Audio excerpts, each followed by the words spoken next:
Hola, nos alegra mucho que puedas conectarte con nosotros. Esperamos que disfrutes de nuestro contenido y te invitamos a compartirlo a tus amigos y familiares a través de las redes sociales. Y ahora, ponete cómodo para escuchar la palabra que Dios tiene preparada para tu vida.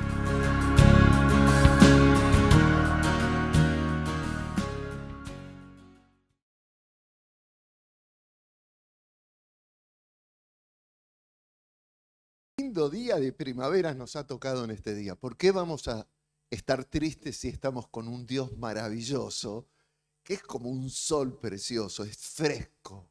Nuestro Dios como es fresca al comenzar esta mañana. Bienvenidos, esperamos a poder servirles todo el grupo de trabajo que está aquí para esta transmisión, porque a partir de que leo ahora la palabra ya deja de ser simplemente una transmisión.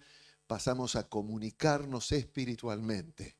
Dejamos de lado que es virtual, evidentemente, pero lo que vamos a hacer, mis queridos hermanos y hermanas, es preparar nuestro corazón para darle adoración a un Dios tan bueno, tan singularmente hermoso, tan precioso, tan fiel, tan amigo, tan constante, tan paciente. ¿Saben qué? En esta mañana yo vuelvo a exaltar la paciencia del Señor hacia mi vida y hacia la vida de ustedes. Esa paciencia que nunca se agota. Pero por otra parte miro hacia adelante, hacia el futuro, junto con ustedes. Y veo esta esperanza a la cual Dios nos ha llamado. La esperanza de compartir con nosotros esa gloria que no hay forma de encontrar palabras para describirlas. Y me estoy acordando de un pasaje que está en el libro del profeta Isaías. En realidad esta idea está en toda la Biblia. Pero Isaías de una manera especial dice algo que cuando lo descubrí hace mucho tiempo dije, wow, qué linda promesa para con cada uno de nosotros. Dice allí en Isaías capítulo 25, lo voy a leer con la Nueva Versión Internacional. Y dice así, como mirando la esperanza por delante el profeta. A partir del versículo 6 dice, sobre este monte, sobre este lugar, el Señor Todopoderoso preparará para todos los pueblos un banquete de manjares especiales. ¿Alguna vez te lo imaginaste al Señor cocinero? Este pasaje dice que Él va a preparar un banquete y la idea es de un gran festejo del cual hemos sido invitados y vamos a participar, por supuesto, como estamos participando hoy de su presencia. Dice, un banquete de manjares especiales, un banquete de vinos añejos, va a decir vinos sabrosos. Sobre este monte rasgará el velo que cubre a todos los pueblos, el manto que envuelve a todas las naciones. Devorará a la muerte para siempre. El Señor omnipotente enjugará las lágrimas de todo rostro y quitará de toda la tierra el oprobio de su pueblo. El Señor mismo lo ha dicho. En aquel día se dirá, sí, este es nuestro Dios. En Él confiamos y Él nos salvó. Este es el Señor. En Él hemos confiado. Regocijémonos y alegrémonos en su salvación. El profeta mira el día por venir, el día de la eternidad, el día en donde el Señor establecerá definitivamente su reino. Y qué promesa, mis hermanos, el Señor prepara para nosotros una mesa de banquete. ¿Te imaginaste esto alguna vez? Que el Señor nos sirva a nosotros en el reino. Demasiado hizo ya Jesucristo. Se hizo como nosotros, se encarnó, se metió en nuestra realidad. Vivió la vida que exalta al Padre. Una vida perfecta, sin pecado. Se entregó así en la cruz por nosotros. En sacrificio llevó nuestro dolor, nuestras maldades. Fuimos sanados en esa cruz. Nos dio una vida nueva. Nos regaló el Espíritu Santo que vive con nosotros. Pero aún para Dios eso es poco. La promesa, lo que visualiza Isaías es que en el día por venir, el Señor será quien cocinará para nosotros ese banquete. Con vinos refinados, vinos añejos, vinos especiales. Con alegría ese día diremos, como dice el profeta, este es el Señor. En Él hemos confiado, regocijémonos y alegrémonos en su salvación. Que esta palabra nos estimule en esta mañana para entrar en alabanza y en adoración. Sea bendito el nombre del Señor. Sea exaltado en tu vida, en tu casa. Allí, en la mesa, en donde quizás estás compartiendo este culto. Allí en tu living, en tu cocina, no sé dónde estés. En tu habitación. Pero exalta a Dios, cantale a Dios. Celebra el día por venir, que es día de esperanza. Bienvenidos entonces a esta reunión espiritual. Virtual, pero muy espiritual. Porque el Espíritu de Dios nos visita a nosotros con su gracia, con su amor. Y que esta presencia del Señor renueve hoy tu vida con su palabra. El día por venir, el día de esperanza, está acercándose. Celebremos hoy, adelantémonos a ese día. Festejemos a un Dios que nos ha amado tanto. Adoramos a Dios entonces. Quiero contarles que esta semana vamos a entrar en lo que hemos denominado una semana misionera.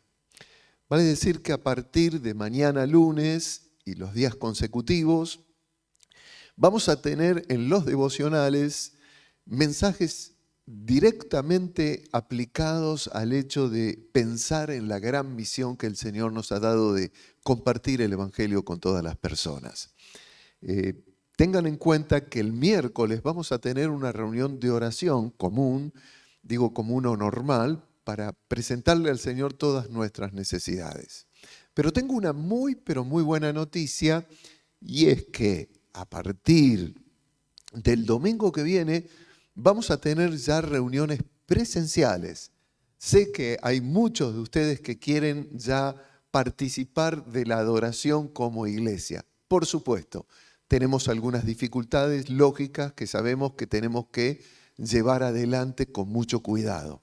El hecho es de que ustedes a la entrada van a tener la posibilidad de una alfombra sanitizante, una alfombra para secar, alcohol para las manos.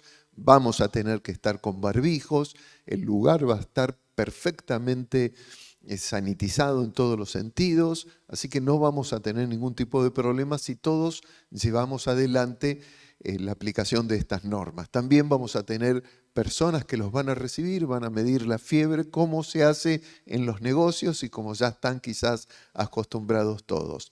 Pero para eso es necesario dos cosas. Se pueden anotar por la aplicación que tenemos en nuestros teléfonos celulares de la iglesia, que a partir de esta tarde ustedes ya van a poder anotarse, o bien mandando un mensaje a IPSI WhatsApp y allí decir quiero participar de la reunión. De esa manera entonces nosotros nos vamos a comunicar para que podamos juntos, una vez más tengo una gana de verlos hermanos, podamos adorar al Señor, recibir la palabra y dirección de Dios. Así que el domingo que viene vamos a tener específicamente una inauguración, vamos a decirlo así, de nuestras reuniones y vamos a poder participar de la conferencia misionera. El sábado, y me olvidaba de esto, ustedes ya lo han leído, vamos a tener dos talleres muy importantes a la tarde. Van a recibir toda la información a través de Facebook, de IPSI WhatsApp, los horarios. La iglesia tiene en este tiempo una visión que Dios nos ha dado, que es la visión de extendernos, de crecer. Así que vamos a aplicarnos durante toda la semana para tener esto presente. El viernes vamos a tener una reunión en directo de oración por la iglesia perseguida en todo el mundo. Así que va a ser una semana muy activa, muy preciosa y con mucha gracia y unción de Dios para nuestras vidas. Ahora sí, vamos a la palabra de nuestro Dios. Vamos a leer Hebreos capítulo 10, un pasaje tremendo de la palabra de Dios, versículo 37, y la leo en la versión NBI que ustedes tienen allí en proyección. Dice aquí el autor de esta carta, todos sabemos que no hay certeza de quién escribió esta carta. Algunos dicen que fue Pablo, otros dicen que fue Silas, otros dicen que fue Bernabé, no se sabe bien, pero es una carta apostólica. Y dice así, dirigida específicamente al pueblo de naturaleza hebrea. Pues dentro de muy poco tiempo, el que ha de venir, vendrá y no tardará. Pero mi justo vivirá por la fe. Y si se vuelve atrás, no será de mi agrado. El justo vivirá por la fe. Y si se vuelve atrás, no será de mi agrado, dice el Señor. Quiero compartir con ustedes ahora una serie de pasajes bíblicos de distintos autores del Nuevo Testamento. Son solamente una reducción de un tema que es central en todo el Nuevo Testamento. Hasta podría decirles que es el tema del Nuevo Testamento. Todos estos pasajes que vamos a leer se centran en una realidad anunciada permanentemente en las enseñanzas por el Señor Jesucristo a sus discípulos.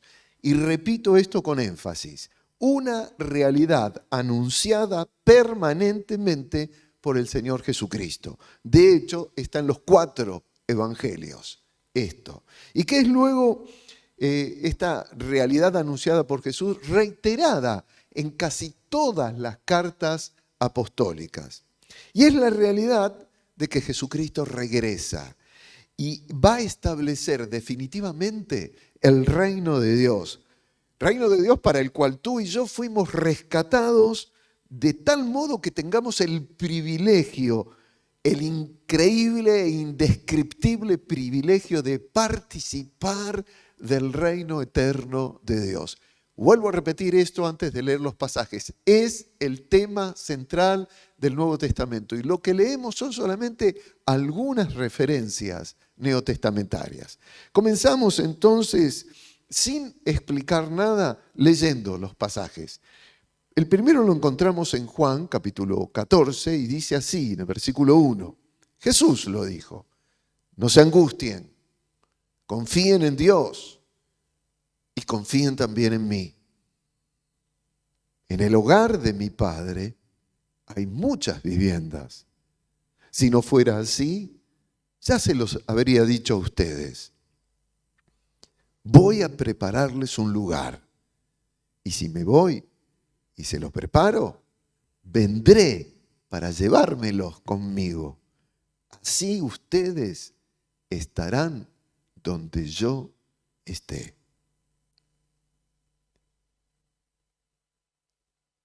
El próximo pasaje está en Colosenses capítulo 3, versículo 4.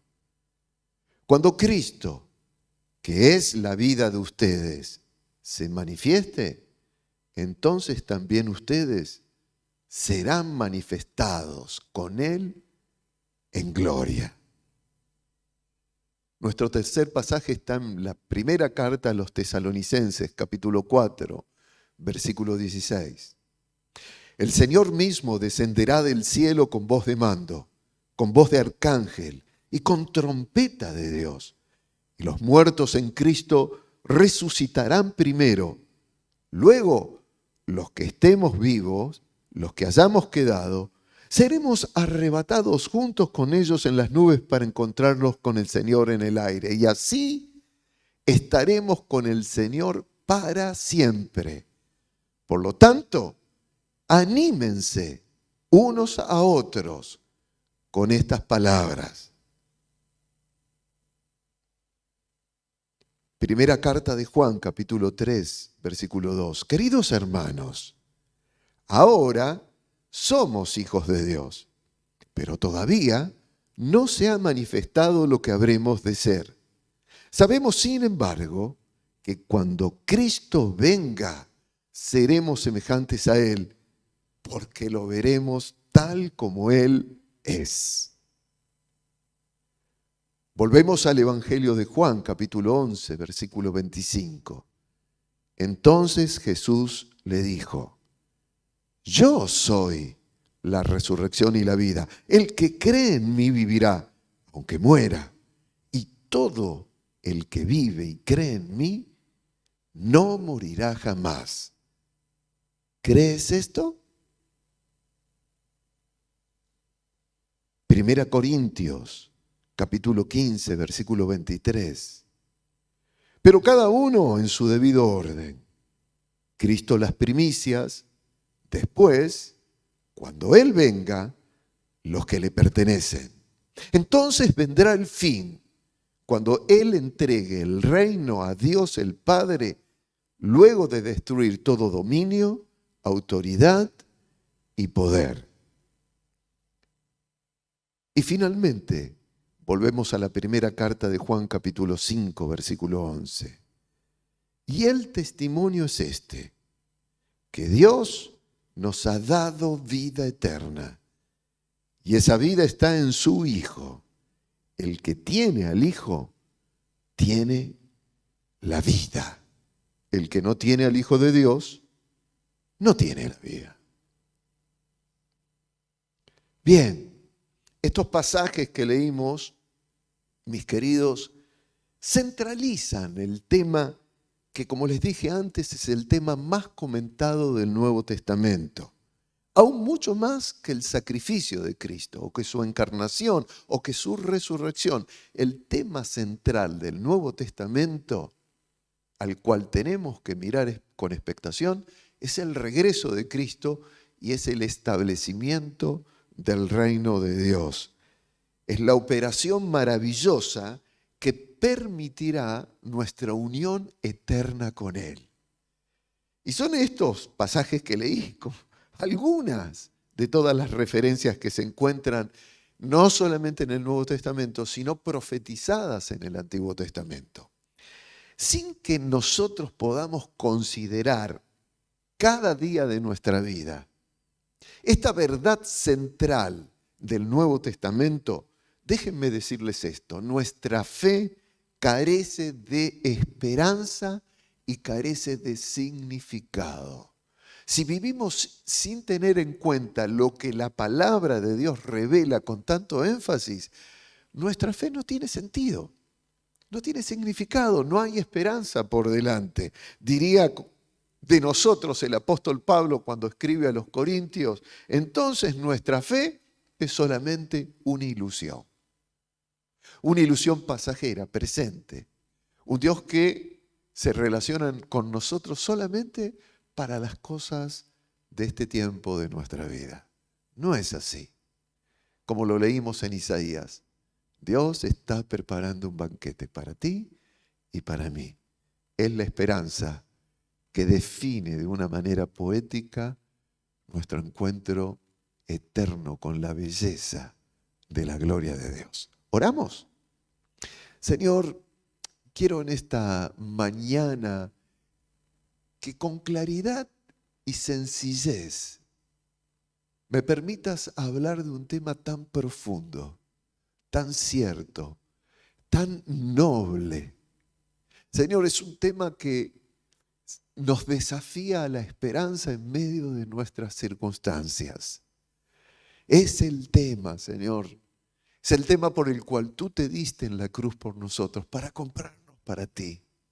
Por eso pido que el Espíritu Santo dé testimonio a cada uno de nosotros y a quien llegue la transmisión de este mensaje, de que ciertamente, Señor, tú has preparado un lugar para nosotros y que vienes para que donde tú estás, nosotros estemos contigo.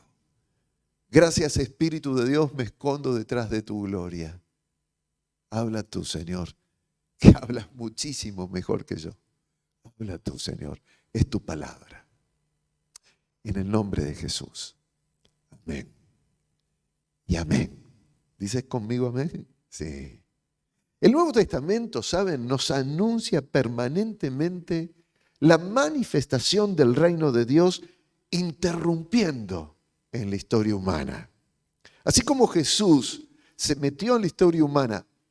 Nada más que nadie supo que Jesús se estaba encarnando para venir a salvarnos, porque se encarnó en humildad. La Biblia nos habla que cuando regrese Cristo, todo el mundo lo verá. Todo el mundo se dará cuenta de esto.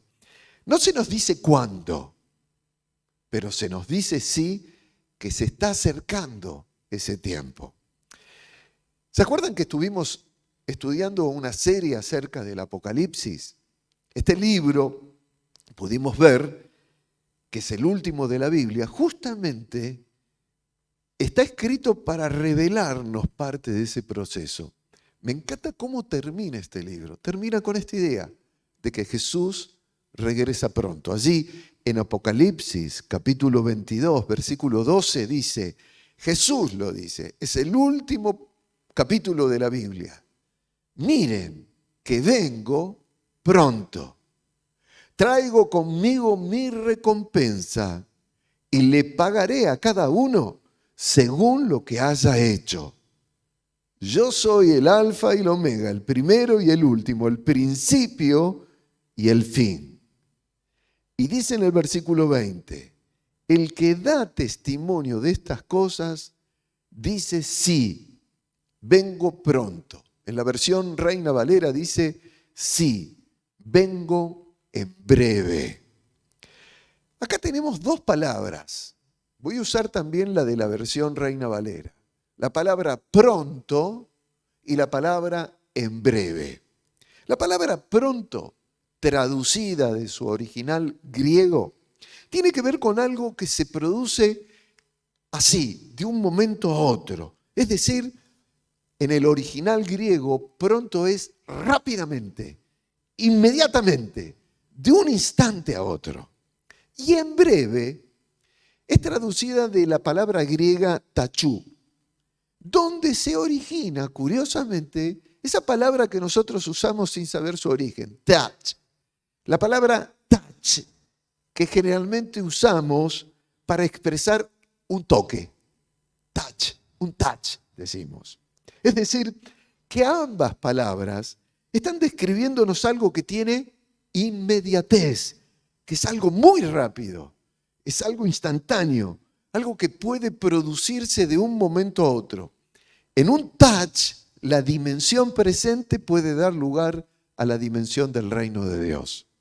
El pasaje que nosotros leímos de la carta a los Hebreos al comenzar está expresando esto mismo también. Ahora lo vamos a volver a leer, pero lo vamos a leer dentro del contexto en que está el pasaje que comenzamos en esta mañana. Allí en Hebreos capítulo 10, versículo 32, dice así, recuerden, está escribiendo el autor a cristianos en ese tiempo, pero también a nosotros. Recuerden aquellos días pasados cuando ustedes, después de haber sido iluminados, sostuvieron una dura lucha y soportaron mucho sufrimiento. Unas veces se vieron expuestos públicamente al insulto y a la persecución. Otras veces se solidarizaron con los que eran tratados de igual manera. También se compadecieron de los encarcelados y cuando a ustedes les confiscaron sus bienes, lo aceptaron con alegría, conscientes de que tenían un patrimonio mejor y más permanente. Así que no pierdan la confianza, porque ésta será grandemente recompensada. Ustedes necesitan perseverar para que después de haber cumplido la voluntad de Dios, reciban lo que Él ha prometido. Pues dentro de muy poco tiempo, el que ha de venir, vendrá y no tardará. Pero mi justo vivirá por la fe. Y si se vuelve atrás, no será de mi agrado. Pero nosotros no somos de los que se vuelven atrás y acaban por perderse, sino de los que tienen fe y preservan sus vidas. Les pido por favor que retengan estas palabras en esta mañana. Nosotros no somos de los que se vuelven atrás. Es fácil darse cuenta de lo que le estaba sucediendo a esos cristianos cuando reciben esta carta. Los lectores originales, por causa de su fe, estaban padeciendo hacía ya un tiempo de severas dificultades. Este autor les habla de que sostuvieron una dura lucha y soportaron mucho sufrimiento.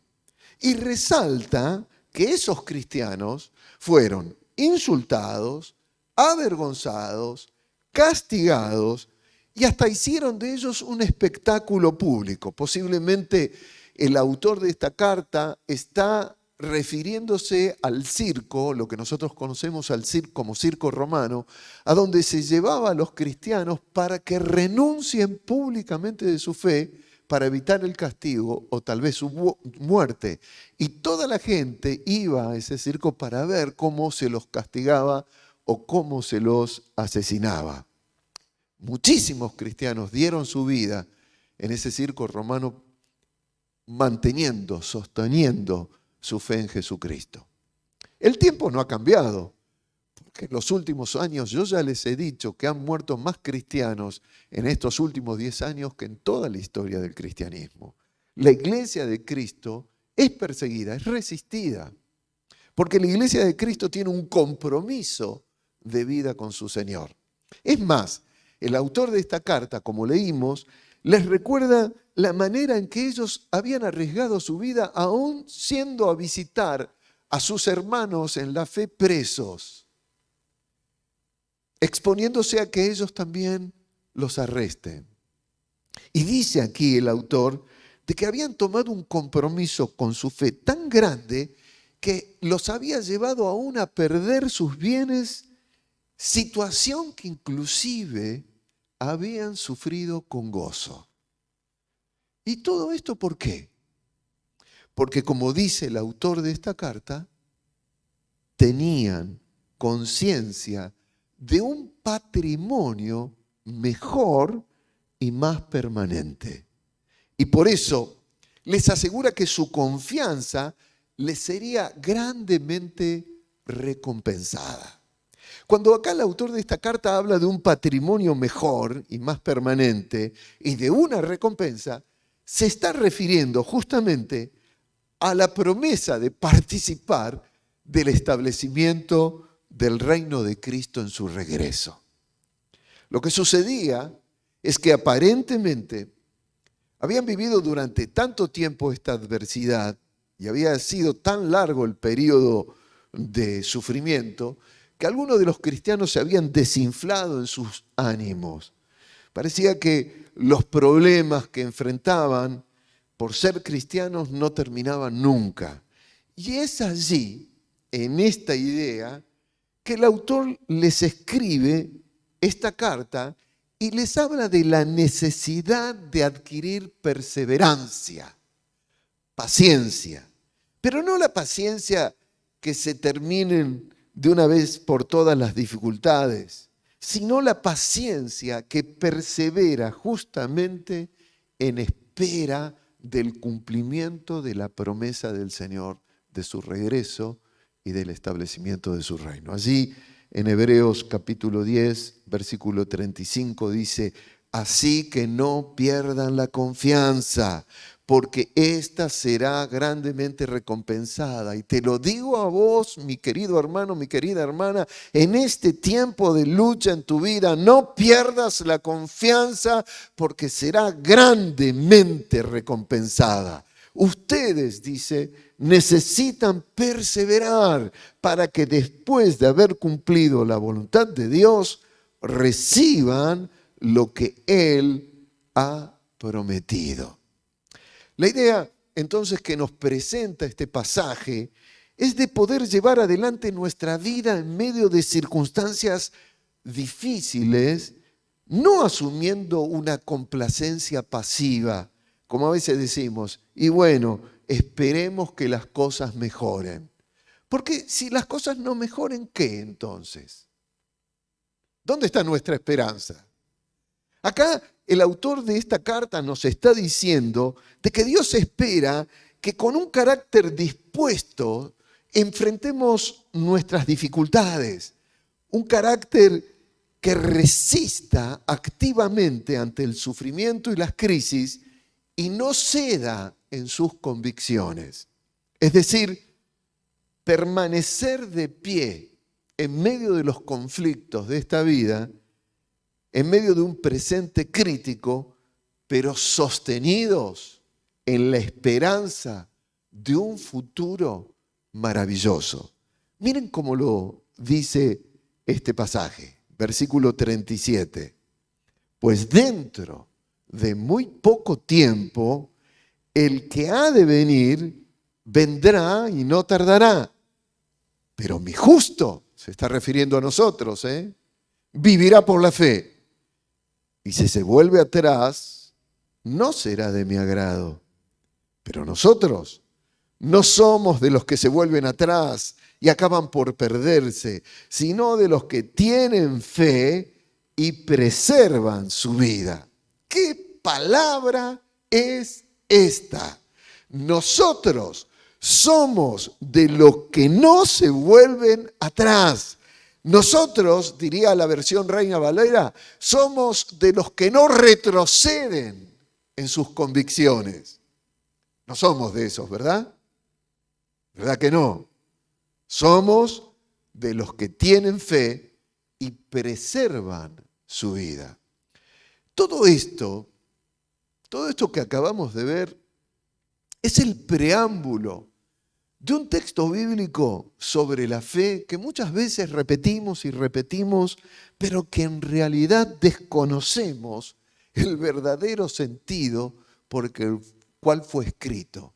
Es el que inmediatamente aparece en el capítulo 11, versículo 1, y que dice, es pues la fe, la certeza de lo que se espera y la convicción de lo que no se ve. Es la fe, la certeza de ¿qué? De lo que se espera, de la esperanza, del cumplimiento de la promesa de Dios, de que Cristo regresa y nos lleva con Él a participar del reino de Dios. Es la convicción de lo que no estamos viendo ahora, pero que la Biblia nos dice que aquí, inmediatamente en un touch, puede producirse. Por supuesto que este pasaje uno lo puede aplicar a situaciones presentes en donde esperamos la asistencia de Dios en la solución de algo crítico que nos esté afligiendo. Claro que sí, pero no seríamos totalmente justos en la aplicación real de este pasaje sobre la fe si no consideramos que la idea de tener certeza en lo que esperamos y convicción en lo que no vemos tiene que ver especialmente con esta gran promesa del establecimiento del reino de Cristo y de la consecuente vida eterna que disfrutaremos con Él. A esta fe se refiere este pasaje, a esta convicción, a esta certeza. No podemos negar, por supuesto, que el Señor acude hoy en nuestras vidas en ayuda, en provisión sobrenatural, en milagros, en liberación, en sanidades, en diversas operaciones de la obra del Espíritu Santo. Eso no está en discusión, por favor, no está en discusión. Pero la fe que se manifiesta en certeza y en convicción de lo que no se ve, que dice este pasaje, no tiene que ver con lo que Dios puede hacer hoy en nuestro presente, sino en lo que Él nos ha prometido que va a hacer en nuestro futuro, en nuestro destino. Se refiere a la confianza que debe sostenernos, mis hermanos y mis hermanas, en medio de las aflicciones de tener y ser parte del reino de Cristo cuando el Señor regrese.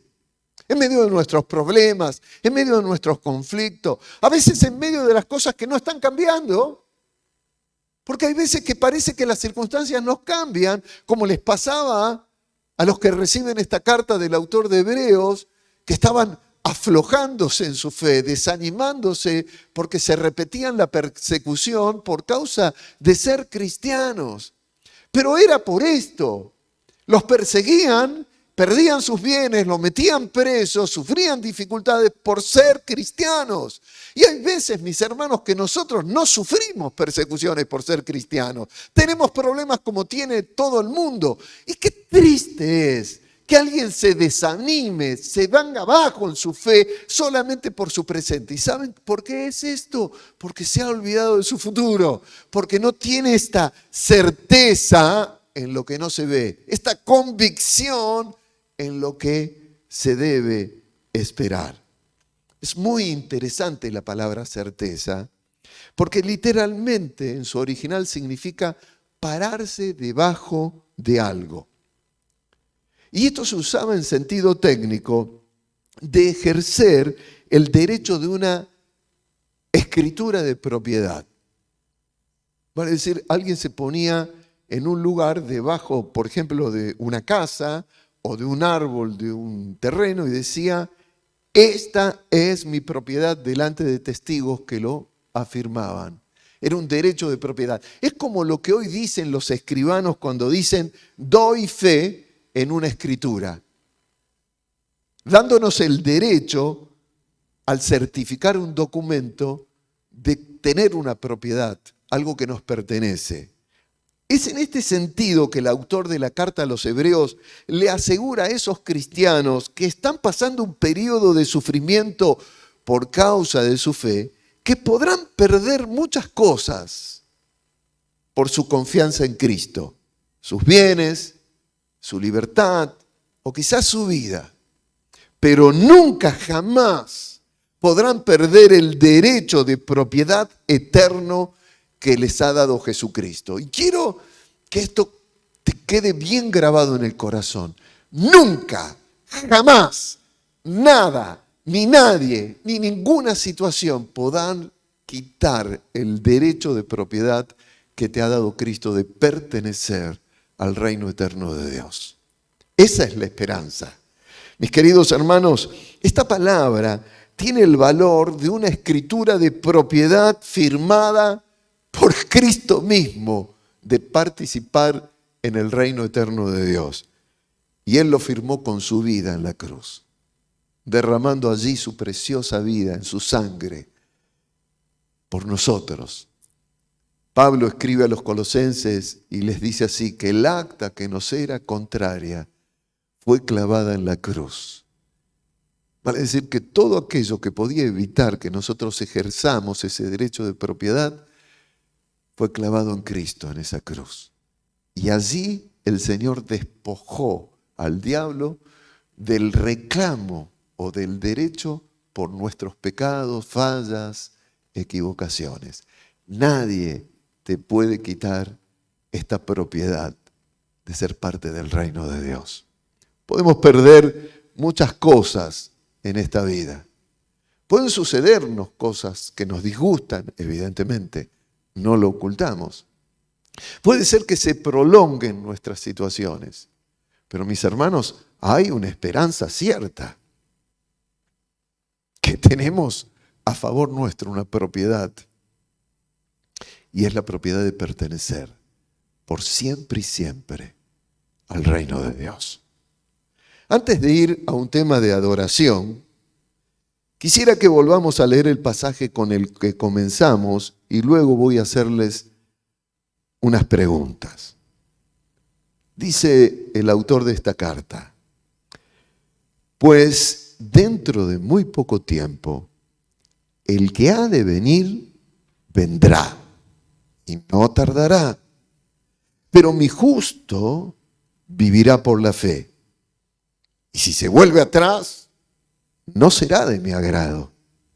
Pero nosotros no somos de los que se vuelven atrás y acaban por perderse, sino de los que tienen fe y preservan su vida. Aquí vienen las preguntas. ¿De qué manera tu vida presente apunta y se sostiene en dirección a la promesa del regreso de Cristo? Te pido que pienses en esta pregunta. ¿De qué manera tu vida presente apunta y se sostiene en dirección a la promesa del regreso de Cristo. Va otra pregunta.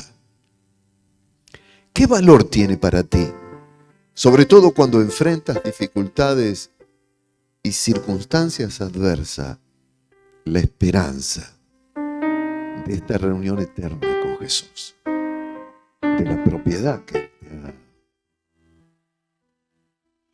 ¿Cómo te preparas para este momento? Que, como vimos, puede llegar a ser pronto y en breve, en un touch de microsegundo atómico. Esta dimensión de la vida de hoy puede dar lugar a la dimensión del reino de Dios.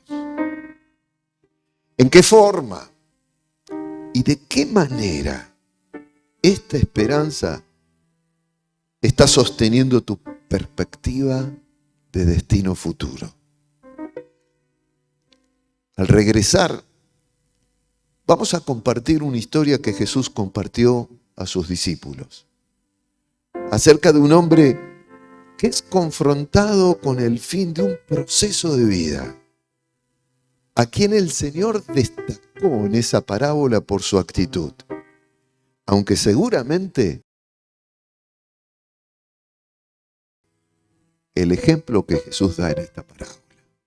Adoramos al Señor y nos volvemos a encontrar.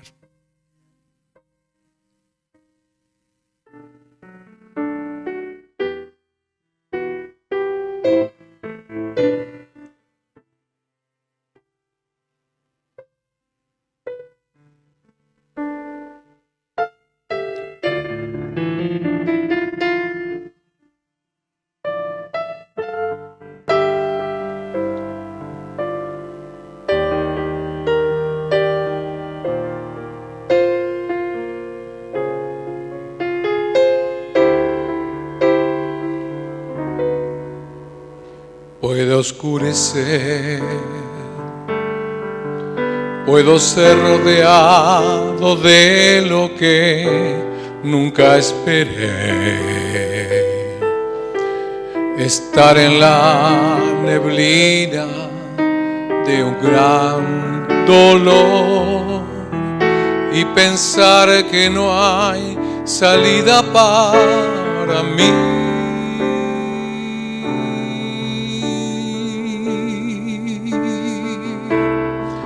Pero hay una verdad que nunca me dejará desfallecer,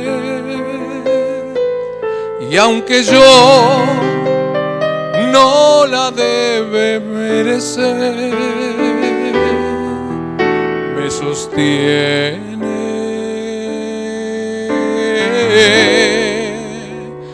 Dios ha sido fiel, Dios ha sido fiel, su fidelidad nunca acabará, permanecerá, siempre crecerá. Él ha sido fiel y por siempre lo será.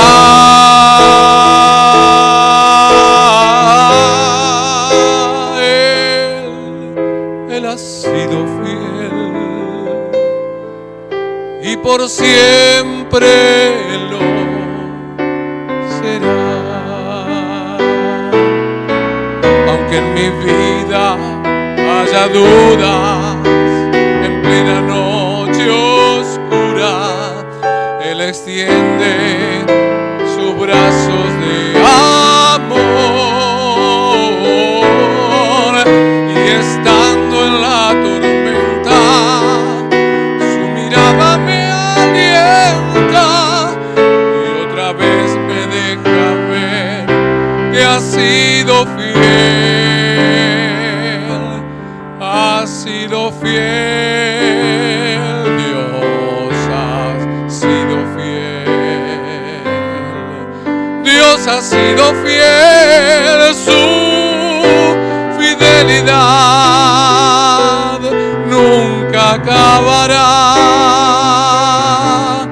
permanecerá, siempre crecerá. Él ha sido fiel y por siempre lo será.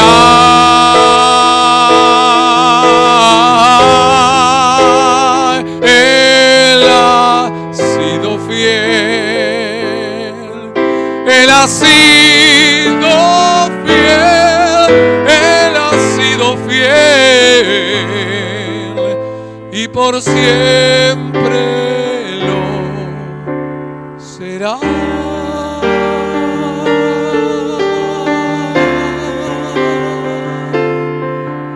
Y por siempre lo será.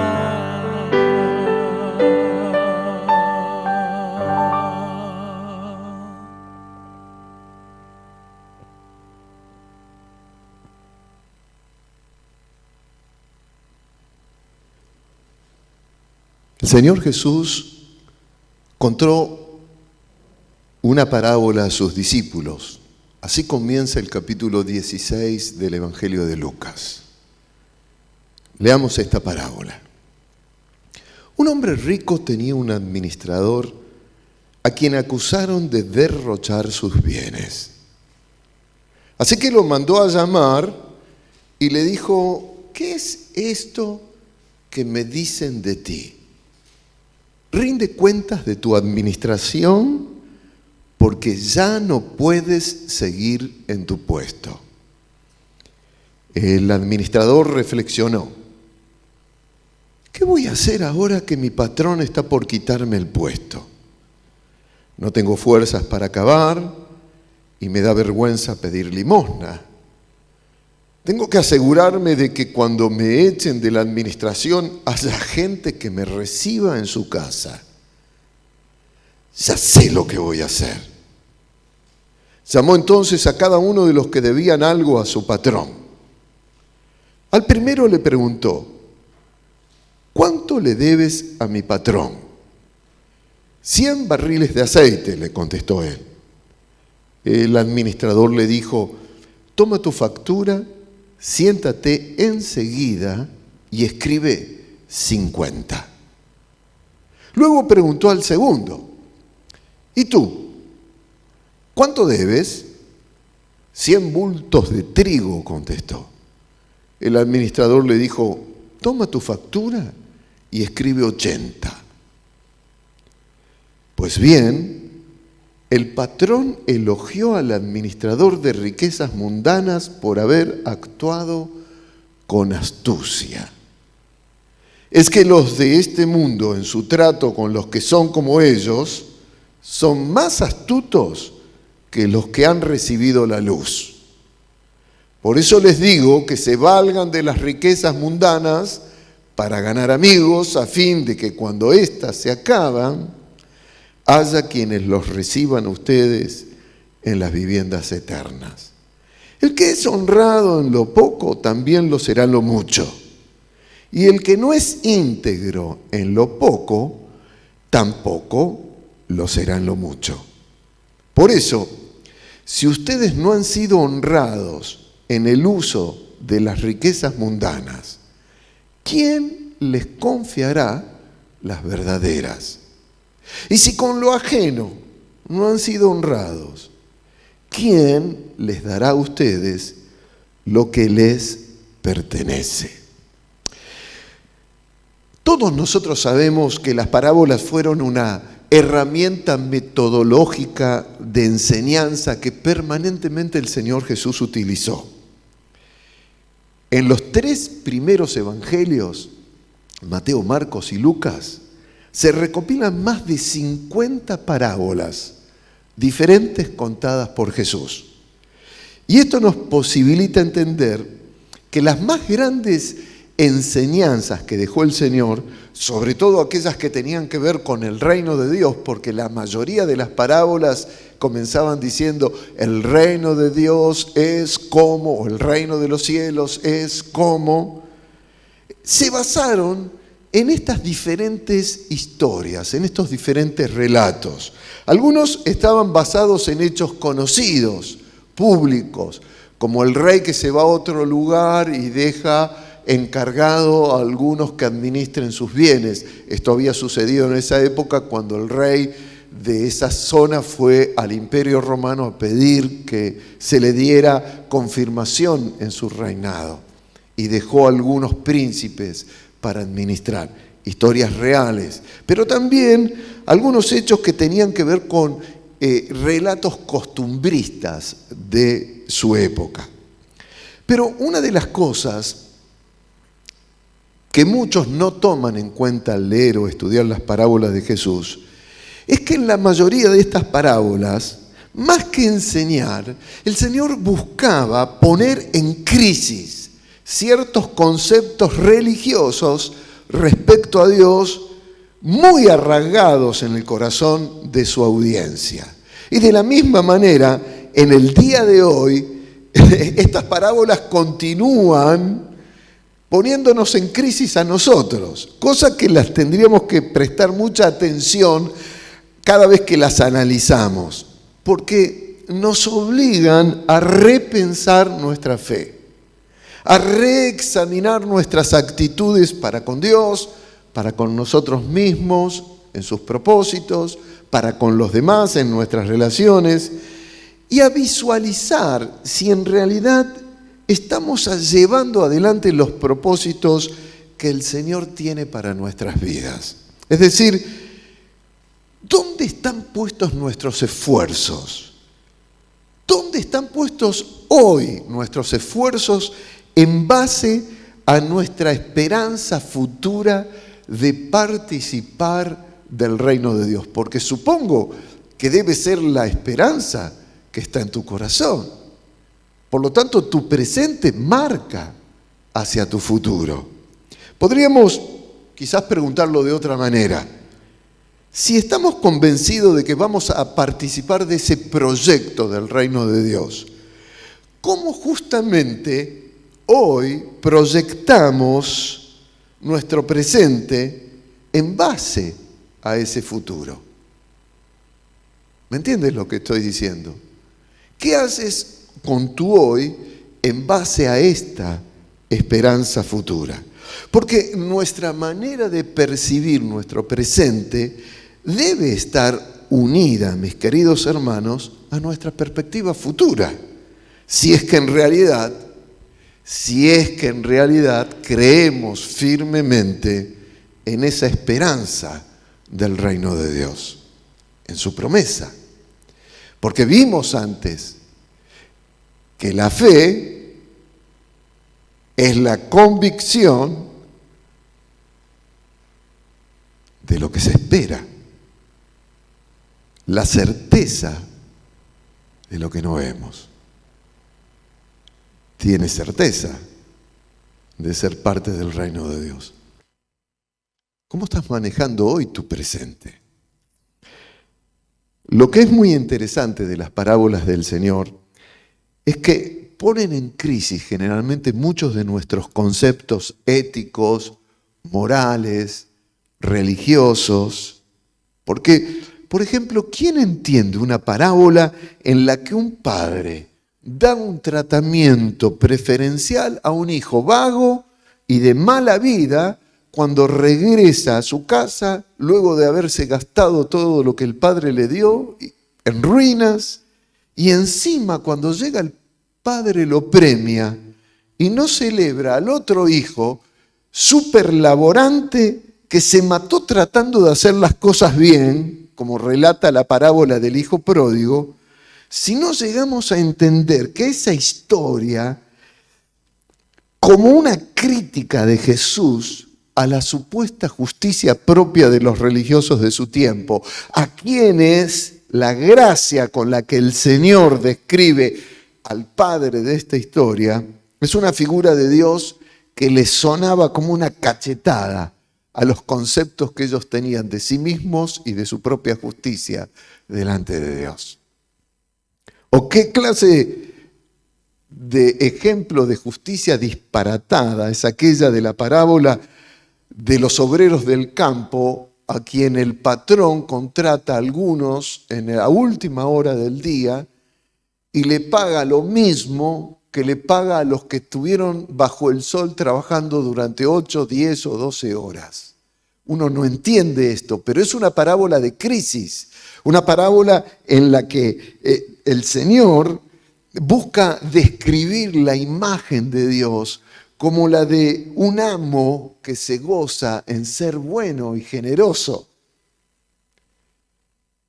Y la parábola del buen samaritano, qué cachetada debe haber sido para los religiosos del tiempo del Señor cuando Él les dice que un extranjero despreciado, un extranjero inmundo religiosamente para ellos, se hace cargo de un hombre que fue asaltado, a quienes hirieron, lo sana, lo cuida, lo recupera, lo lleva a un residencial, paga por él y luego les dice que vuelve para seguir atendiéndolo, mientras que los buenos y supuestos religiosos le pasaban del lado sin hacer nada por ese hombre herido. El relato de esta historia, vuelvo a repetir, me parece que más que una cachetada era un puñetazo a una religión de esos hombres que no tenía fruto. Una religión exterior.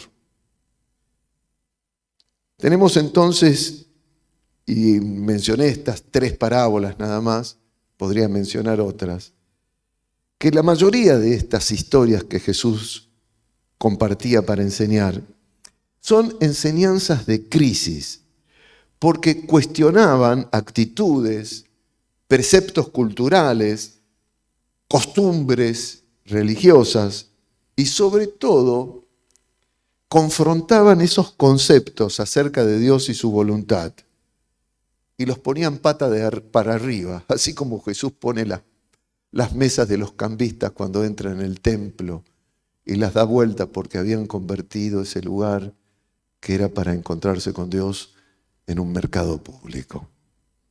Hasta podríamos decir o denominar las parábolas del Señor como anormales, contraculturales, porque las historias rompían esquemas que a veces se aceptan como verdades incambiables. Esta parábola que leímos recién del mayordomo malvado es probablemente una de las más fuertes en este sentido, porque confronta nuestras perspectivas espirituales. Porque ¿cómo es esto de que un tránfuga, un transero, diríamos, en lunfardo, sea alabado por Jesucristo? ¿Cómo es esto de la ética o de la justicia disparatada del Señor, en la cual el Señor reconoce que este hombre es astuto, un administrador corrupto que maquilla las cuentas de los deudores de su jefe para ganarse el favor de ellos cuando sea echado y se queda sin trabajo?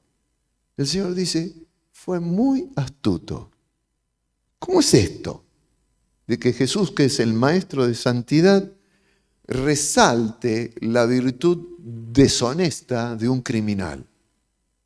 Yo quisiera que volvamos a leer la parábola, pero la vamos a leer en otra versión, en la versión latinoamericana, un poco más cercana a nuestro entendimiento. Dice en el versículo 1, un hombre rico tenía un administrador que fue acusado ante su amo de malversar sus bienes. ¿Cómo los argentinos conocemos de malversación de bienes? Y cómo sufrimos las consecuencias de aquellos que malversan los bienes de nuestra patria. Pero bueno, tema de lado. El amo lo llamó y le dijo, ¿qué es esto que me dicen de ti? Preséntame las cuentas de tu administración, porque desde ahora quedas despedido de tu cargo. El administrador se puso a pensar, ¿qué voy a hacer ahora? Mi amo me quita la administración y yo para acabar no tengo fuerzas. Y para pedir limosna me da vergüenza. Ya sé lo que voy a hacer para que cuando deje el cargo no falte quien me reciba en su casa. Cualquier parecido con la realidad argentina es mera casualidad. Comenzó entonces a llamar uno por uno a los deudores de su amo. Al primero le preguntó, ¿cuánto debes a mi amo? Le contestó 100 barriles de aceite. El administrador le dijo, pues mira, toma tus recibos y apunta solo 50. Al siguiente le preguntó, ¿tú cuánto le debes? Le contestó, 100 sacos de trigo. Le dijo el administrador, pues mira, toma tus recibos y apunta solo 80. Y el amo elogió la astucia de aquel administrador corrupto, porque en efecto, escuchen con atención, los que pertenecen a este mundo son más sagaces en sus negocios que los que pertenecen a la luz. Pues bien, el patrón elogió al administrador de riquezas mundanas por haber actuado con astucia. Es que los que de este mundo en su trato con los que son como ellos son más astutos que los que han recibido la luz. Así lo dice la Nueva Versión Internacional. Lo primero que quiero destacar, mis hermanos, es que en realidad Jesús no está elogiando por su deshonestidad a este malvado administrador. La versión Reina Valera dice mayordomo malo, sino que lo que reconoce es su astucia. La astucia en manejar su presente en base a su futuro. Como tampoco Jesús está justificando el accionar de este hombre. Repito, se habla aquí, y en la parábola Jesús lo marca, que es un administrador corrupto. Pero lo que sí reconoce el Señor, y eso es lo que destaca, es la rápida iniciativa y la pronta reacción de este hombre frente a la crisis que se le vino encima. Generalmente, al acercarnos a pasajes como este, no los comprendemos muy bien porque los leemos con los anteojos de la moralidad religiosa que nos impiden comprender correctamente toda la idea de lo que el Señor Jesús quiere transmitirnos. Y al no comprender correctamente la enseñanza, nos suena como moralmente inaceptable que Jesús admire a un corrupto. Sin embargo, esta no es una historia en la que el Señor quiere enseñarnos de moral o de buenas costumbres. Lo que desea el Señor es transmitirnos otro tipo de enseñanza, la que tiene que ver con actitudes, especialmente aquellas actitudes que tomamos frente a situaciones críticas en nuestras vidas en las que no la estamos pasando muy bien. El personaje de esta parábola, a pesar del modo inescrupuloso en el que actúa, lo que hace y lo que Jesús destaca es no permitir que la tragedia de quedarse sin trabajo y sin sustento lo destruya. En cambio, hace todo lo necesario para asegurarse después una buena vida. Es decir, saca provecho del poco tiempo que le queda en su presente y en lo que está haciendo, apuntando a su futuro. Y esta es en realidad la enseñanza que intenta transmitirnos el Señor. Saquen provecho del tiempo presente que les queda, asegurando su esperanza futura.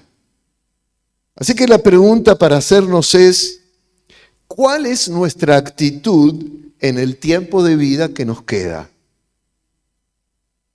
¿Cuál es nuestra actitud en este tiempo presente y en el tiempo de vida que Dios haya dispuesto que nos quede. Repito el pasaje en la versión nueva, la nueva versión internacional. 16:8. Pues bien, el patrón elogió al administrador de riquezas mundanas por haber actuado con astucia. Es que los de este mundo, en su trato con los que son como ellos, son más astutos que los que han recibido la luz. Creo que está hablando de nosotros. Por eso les digo que se valgan de las riquezas mundanas, que son las de lo que tenemos en nuestro presente, para ganar amigos a fin de que cuando éstas se acaban haya quienes los reciban a ustedes en las viviendas eternas. El que es honrado en lo poco, porque lo que tenemos hoy en la vida es lo poco, también lo será en lo mucho, en la esperanza futura. Y el que no es íntegro hoy en lo poco, también lo será en lo mucho. Tampoco lo será. Por eso, si ustedes no han sido honrados en el uso de su presente, ¿quién le confiará lo verdadero, lo eterno? Y si con lo ajeno no han sido honrados, ¿quién le dará a ustedes lo que les pertenece?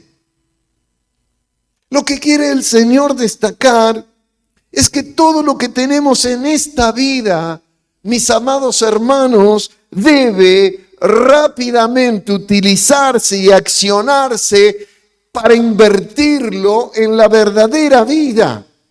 Esa vida en la que esperamos participar según la promesa que hemos creído. Jesús confronta en esta historia la apatía con que se puede llegar a proceder en medio de las crisis con las que nos enfrentamos en este tiempo de nuestra existencia, sin tener en cuenta la vida eterna que nos espera, que nos ha sido prometida, que es nuestra propiedad, que tenemos una escritura establecida por Dios de que nos pertenece esa vida. Repito, el último versículo, y si con lo ajeno no han sido honrados, ¿quién le dará a ustedes lo que les pertenece? Nos pertenece, te pertenece, me pertenece. A los hijos de Dios, por lo que Cristo hizo por nosotros, nos pertenece ser parte del reino de Dios y de su establecimiento eterno. Jesús pone como un tono de admiración en la actitud de este hombre, no por lo corrupto que es, sino porque este hombre no se queda revolcando en la autocompasión de lo que le sucede,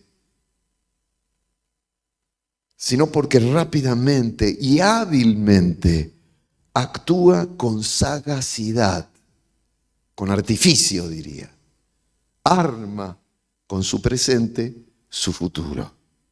La intención de esta parábola, hermanos y hermanas, es mostrarnos que lo que nos tienen la esperanza que nosotros tenemos son mucho más sagaces que nosotros en sus negocios, porque ellos negocian bien para este presente. Y nosotros que tenemos la abundancia de ese futuro, no sabemos qué hacer a veces con esa esperanza.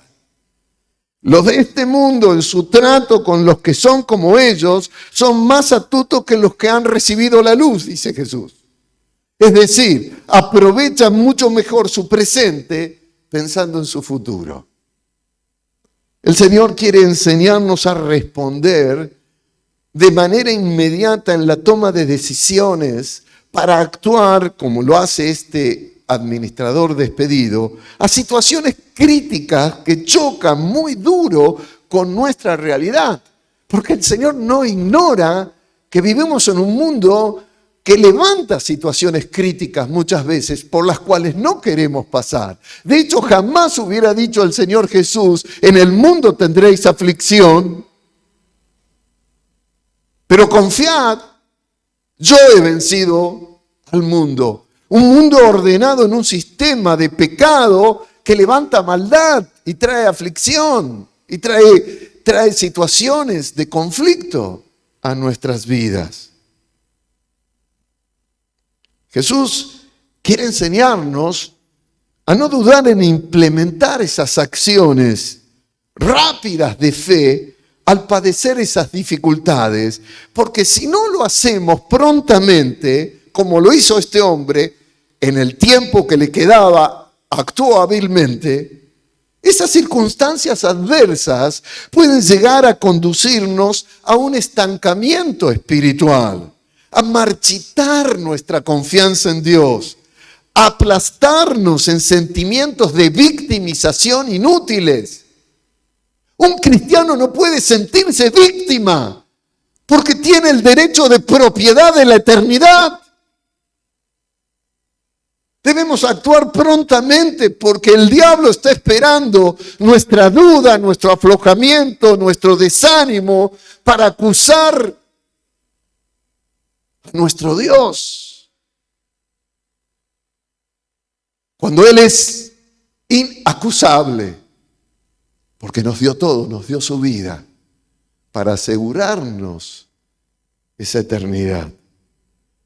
A través de esta parábola el Señor quiere enseñarnos a resistir la tentación diabólica de abandonar en medio de la lucha. El Señor quiere enseñarnos a no bajar los brazos de nuestras convicciones. Este tiempo difícil es para todo el mundo. Es donde los cristianos nos levantamos en esta esperanza futura y les anunciamos a todos que somos mejores negociantes que ellos, porque ellos negocian por un presente de dificultades para ver cómo pueden salir de ellas, pero nosotros usamos nuestra vida apuntando hacia la eternidad. Este es el tiempo de la iglesia de Cristo. Este es tu tiempo. Porque si te identificas con los mensajes del mundo, deprimidos, negativos frente a las cosas que está viviendo el mundo, mi hermano, has dejado de confiar en esa esperanza futura. Has dejado el ancla de la promesa del Señor. No somos víctimas. La única víctima fue la cruz, Jesucristo, el que murió por nosotros. Él fue víctima de nuestros pecados. Pero ahora nosotros, hijos de Dios, hijas de Dios, tenemos el derecho de propiedad de levantarnos frente a un mundo que no sabe qué hacer y decirle: nosotros somos mejores negociantes que ustedes, porque ustedes negociaban para las cosas de este tiempo de sus vidas. Nosotros negociamos para la eternidad. Anunciar el amor de Dios, la bondad de Dios, la generosidad de Dios. En la confianza, en la seguridad, en la certeza del cumplimiento de sus promesas. Puede ser que pierda todo en esta vida. Puedo perder mi salud, puedo perder situaciones a las cuales amo mucho, puedo perder mi vida, pero lo que no voy a perder jamás es el cumplimiento de la promesa de Cristo, de que soy parte del establecimiento de su reino eterno. Y que mi Dios, como lo veía el profeta Isaías, está en la cocina del reino, preparándome un banquete suculento, con vinos refinados para que celebremos ese reino eterno. Es muy rápido lo que hace el administrador de esta parábola. Apenas le dan la noticia que se le viene encima un problema porque su amo lo despide, reacciona negociando con los deudores. Versículo 2. Así que lo mandó a llamar y le dijo: ¿qué es esto que me dicen de ti? Rinde cuentas de tu administración porque ya no puedes seguir en tu puesto. El administrador reflexionó: ¿qué voy a hacer ahora que mi patrón está por quitarme el puesto? ¿Qué voy a hacer ahora? No tengo fuerzas para acabar, me da vergüenza para pedir limosna, tengo que asegurarme de que cuando me echen de la administración haya gente que me reciba en su casa. Ya sé lo que voy a hacer. Llamó entonces a cada uno de los que debían algo a su patrón. Al primero le preguntó: ¿cuánto le debes a mi patrón? 100 barriles de aceite, le contestó él. Es interesante, ¿no? Poder ser generoso con lo que uno no le pertenece a uno. Nuestro problema en nuestro país El administrador le dijo, toma tu factura, siéntate enseguida y escribe 50. Luego preguntó al segundo, ¿y tú cuánto debes? 100 bultos de trigos, contestó. El administrador le dijo, toma tu factura y escribe 80. Pues bien, el patrón elogió al administrador de riquezas mundanas por haber actuado con astucia. Repito lo que dije antes, lo que el Señor pone de ejemplo no es la deshonestidad de este hombre, sino su actitud de usar su presente, lo que le quedaba de su presente, para asegurarse su destino futuro. En lugar de sentirse una víctima de sus circunstancias, en lugar de llenarse de lamentos, en lugar de llorar por su situación, en lugar de perder el tiempo protestando, quejándose, el tipo de esta parábola usa el tiempo que le dejaron como administrador para hacer negocios pensando en su futuro. Versículo 4. Tengo que asegurarme de que cuando me echen de la administración haya gente que me reciba en su casa. Ya sé lo que voy a hacer. Este mayordomo, este administrador fue muy inteligente. Porque en lugar de quedarse lamentándose por lo que le pasaba, planificó lo poco que le quedaba en su presente, repito, para asegurarse su futuro. Y es por eso que el Señor resalta que los de este mundo en su trato con los que son como ellos son más astutos que los que hemos recibido la luz. Porque previsionan su futuro en sus decisiones presentes. Planifican el después en lo que hacen hoy. Cosa que nosotros deberíamos hacer siempre, aunque no enfrentáramos crisis difíciles en nuestra vida. Cuando Jesús habla de riquezas injustas, está refiriendo a lo de este mundo, a lo que este mundo llama importante, a lo que este mundo persigue. Lo que nosotros tenemos hoy es delante de los ojos de Dios como nada. Y Jesús dice, si no soy digno y honesto con lo que hoy me ha dado Dios para usar eso para el futuro de mi vida, no voy a poder tampoco administrar correctamente lo mucho que Él tiene preparado para mí. Esta es la idea y la enseñanza de esta parábola, hermanos. El Señor quiere enseñarnos a tomar decisiones en nuestro presente, previendo nuestra esperanza en nuestra vida futura con Él.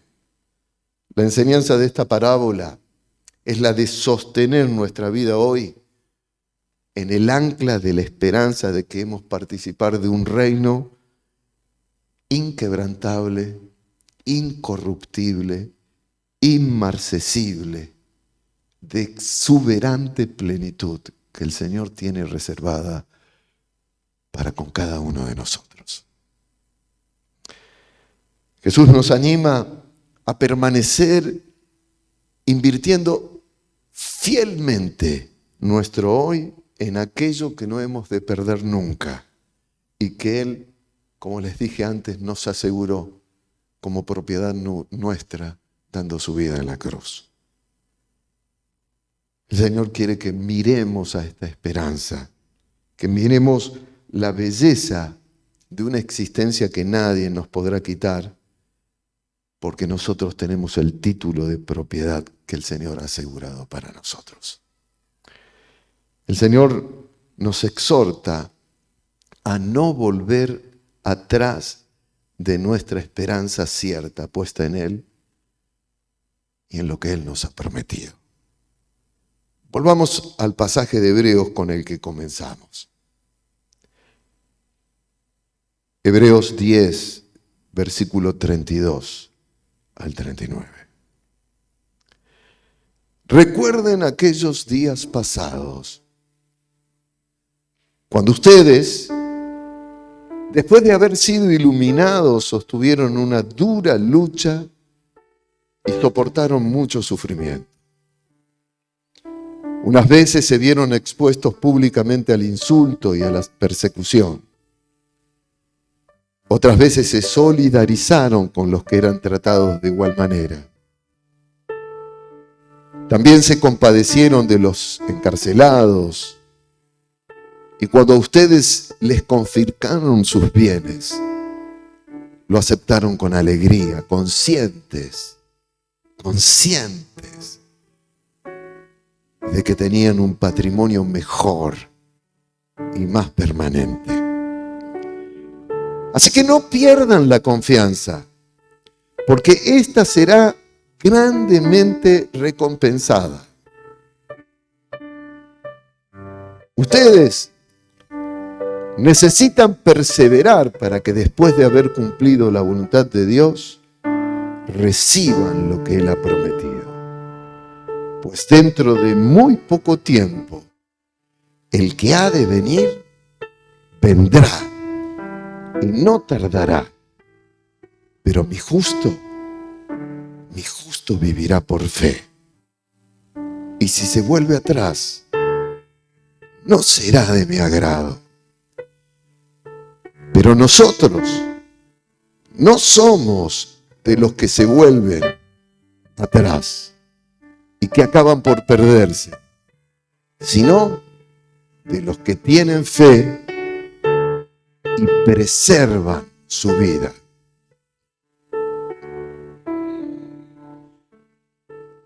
Recordar, Señor, y en nuestro interior, y también recordar a todos los oyentes, Padre, que por fe vivimos y que tú eres nuestro proveedor y que estamos adorando tu nombre, Señor, y ahora queremos honrarte, Padre bueno, en agradecimiento por la salud, por el trabajo, por todo lo que tú nos das. Así que de lo recibido de tus manos, te lo damos, Señor, a través de nuestros diezmos, a través de las ofrendas voluntarias que son para tu obra. Gracias porque nos permites también adorarte de esta manera, Señor. Gracias porque las fuerzas que nos das para el trabajo es parte de nuestra vida, Señor, y esto te lo entregamos a ti nuevamente en fe, Señor. Padre, multiplica esto, Señor, y permite que los hermanos que están escuchando, la gente que está escuchando que no tienen trabajo, provéeles, Padre. Gracias por tu luz que iluminó nuestros corazones. Te honramos con estas ofrendas en el nombre de Jesús. Amén. La decisión más grande de nuestra vida es seguir a Cristo todos los días de nuestra vida.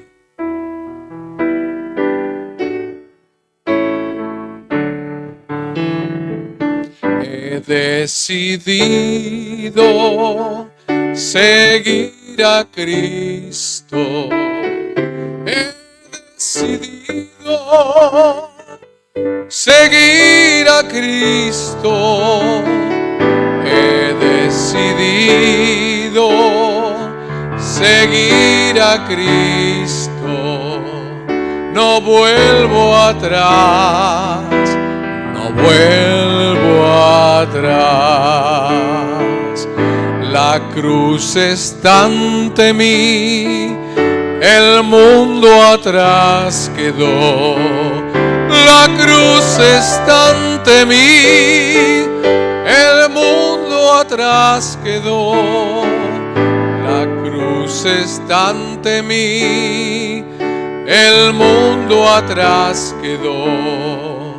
No vuelvo atrás, no vuelvo atrás.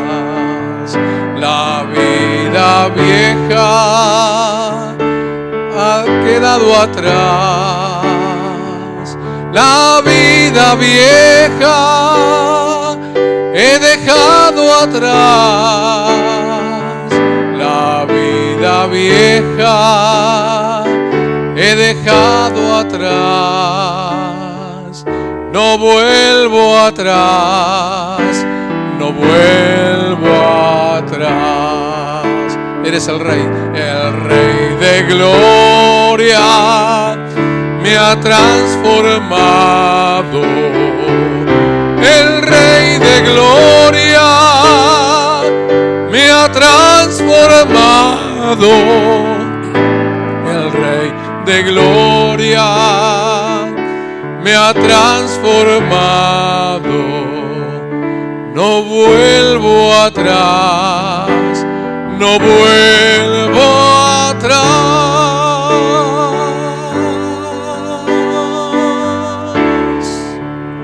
Gloria. Por favor, mi querido hermano, mi querida hermana, recuerda permanentemente estas palabras. Grábalas en tu corazón y repítelas cada vez que te enfrentes al dolor de una crisis.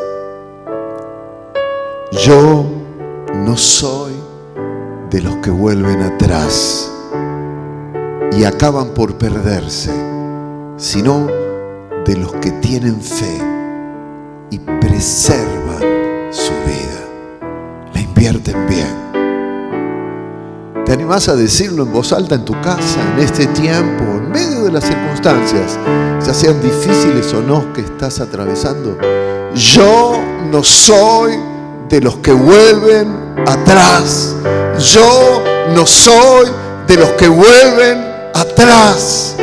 No perteneces a este género. Tú eres un hijo, una hija de Dios liberado por la cruz para seguir hacia la esperanza futura del establecimiento del reino de Dios. No vuelvo atrás. Es una decisión, es una actitud. Voy a usar mi presente para invertirlo en mi futuro, en lo que me espera, en lo que es mío, en lo que mi Dios me ha dado. Mi querido hermano, mi querida hermana, yo quiero que te cuides del COVID. Cuídate del COVID. Pero por favor, no lo pongas sobre tu vida como una corona que ordena tus decisiones, sino ponlo debajo de tus pies y písalo bien fuerte y comienza a apropiarte de tu esperanza eterna. Quita el temor de tu corazón y pregúntale al Señor cómo puedes usar con astucia, con sagacidad tu presente para invertir todo el tiempo de la vida que te resta en el maravilloso destino eterno que te pertenece por Cristo. No es el COVID, no son los hombres, no son los gobiernos los que reglamentan nuestra vida. Hay que cuidarse, por supuesto, y quiero repetirlo muy bien: cuídate, pero usa este tiempo, emplea este tiempo presente de tu vida en preguntarle al Señor: Señor, ¿cómo puedo usar esto que me está pasando en este tiempo de mi vida para llevar adelante la misión que me diste de compartir el Evangelio con todas las criaturas? Porque nosotros no somos de los que vuelven para atrás y acaban por perderse, sino de los que tienen fe y preservan su vida. Preserva tu presente, pero también preserva tu futuro. Yo no soy de los que vuelven atrás. Hay tantas posibilidades en este tiempo para la iglesia de darle este mensaje a un mundo que no sabe qué hacer. Un mundo en conflicto, en grietas, en violencia, en rivalidades. Un mundo oscuro, un mundo de drogas, de abusos. Pero nosotros somos mejores administradores de nuestra vida que el mundo. Honra a Dios administrando tu presente para que Él se glorifique hoy y en tu futuro. El Señor te bendiga. ¿Repetís conmigo una vez más? Yo no soy de los que vuelven atrás. Tengas una preciosa semana, que Dios te hable en cada decisión que tengas que tomar en tu presente, en el resto de tu vida aquí. Que estén muy bien. El Señor les bendiga. Gracias por haber compartido este tiempo con nosotros. De todo corazón, Esperamos que haya sido de bendición para tu vida. Ten presente que podés volver a escuchar los mensajes anteriores en nuestros canales de iVoox y Spotify. Y si te interesa, podés instalar nuestra aplicación donde encontrarás este tipo de contenido y más. Estamos para servirte.